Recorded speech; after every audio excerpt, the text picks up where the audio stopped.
Au nom du Père et du Fils et du Saint-Esprit, Amen. Grande joie d'être là avec toi en ce lundi 24 avril. Et nous sommes encore dans ce temps pascal, temps de force de l'Esprit Saint, de résurrection, d'amour à Jésus-Christ, Jésus qui est vivant, qui marche avec nous, qui ne nous abandonne pas. Nous avons toujours sa présence et nous pouvons faire vraiment confiance au Seigneur. Et n'oublie pas de partager la Lectio Divina avec tes amis, de faire la Lectio Divina avec ta famille, faire connaître la Lectio Divina. La Lectio Divina, c'est un outil, un instrument, un moyen pour le salut des âmes, pour la rencontre personnelle avec Jésus, pour notre formation. D'accord? Et n'oublie pas de marquer like dans ton appareil, d'accord? Pour dire que tu as aimé la Lectio Divina. La première lecture d'aujourd'hui, c'est Actes des Apôtres, chapitre 6, à partir du verset 8 jusqu'au 15. Étienne, rempli de grâce et de puissance, opérait de grands prodiges et signes parmi le peuple. Alors, intervinrent des gens de la synagogue dite des Affranchis, des Cyrénéens, des Alexandrins et d'autres de Cilicie et d'Asie. Ils se mirent à discuter avec Étienne, mais ils n'étaient pas de force à tenir tête à la sagesse et à l'esprit qui les faisait parler. Ils soudoyèrent alors les hommes pour dire, « Nous l'avons entendu prononcer des paroles blasphématoires contre Moïse et contre Dieu. » Ils ameutèrent ainsi le peuple, les anciens et les scribes. Puis, survenant à l'improviste, ils s'emparèrent de lui et l'amenèrent devant le Sanhédrin. Là, ils produisirent des faux témoins qui déclarèrent « Cet individu ne cesse pas de tenir des propos contre ces saints lieux et contre la loi. Nous l'avons entendu dire que Jésus, ce Nazaréen, détruira ces lieux-ci et changera les usages que Moïse nous a légués. » Or, tous ceux qui siégeaient au Sanhédrin avaient les yeux fixés sur lui, et son visage leur apparut semblable à celui d'un ange. Vous voyez qu'ici, Étienne n'ouvre pas la bouche, comme Jésus, devant le Sanhédrin.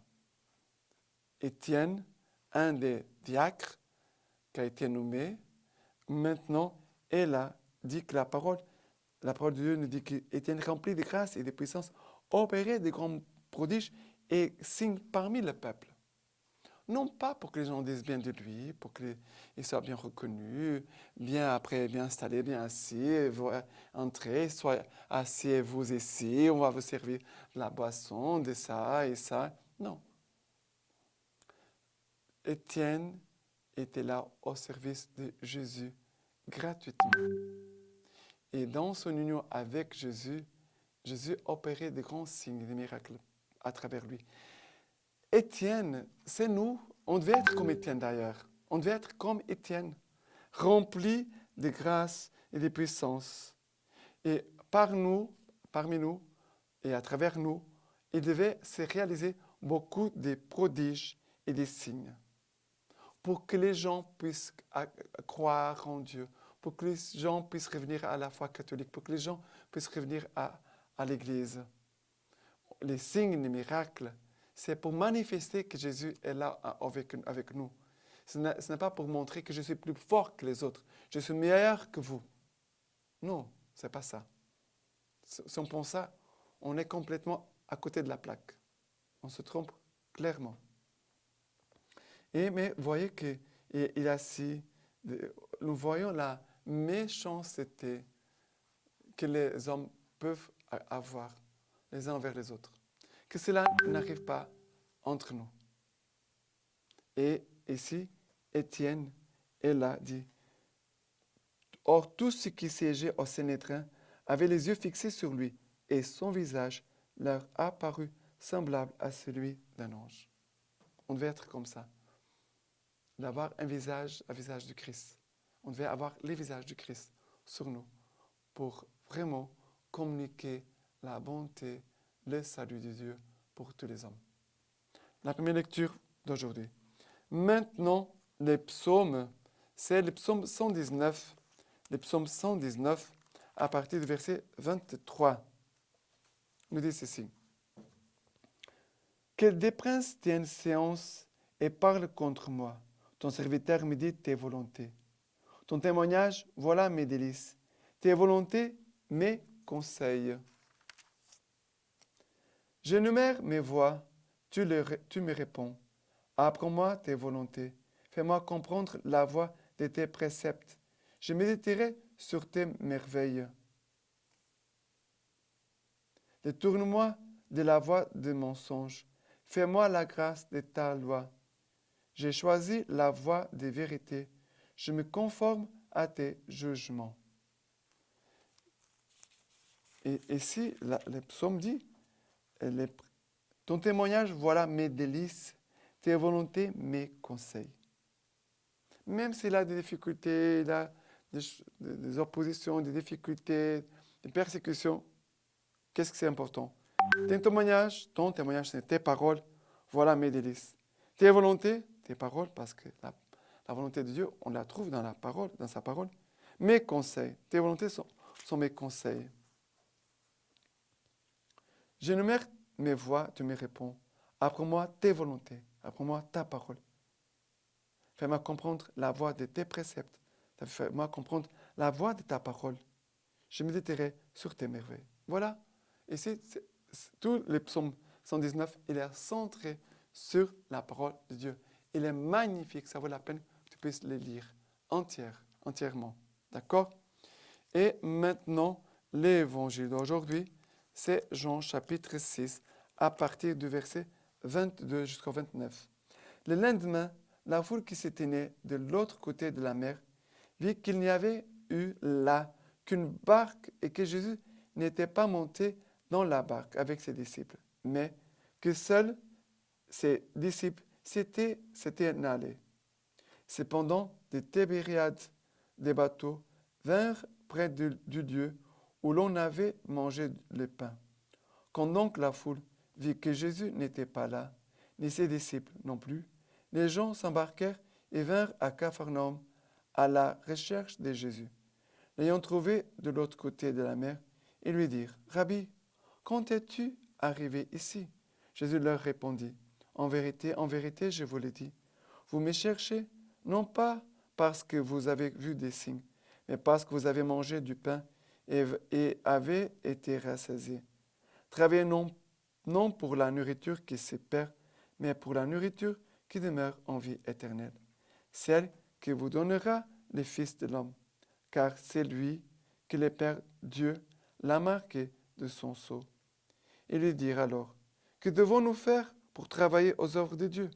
Jésus leur répondit, « L'œuvre de Dieu, c'est que vous croyez en celui qui l'a envoyé. » Quelle est l'œuvre de Dieu?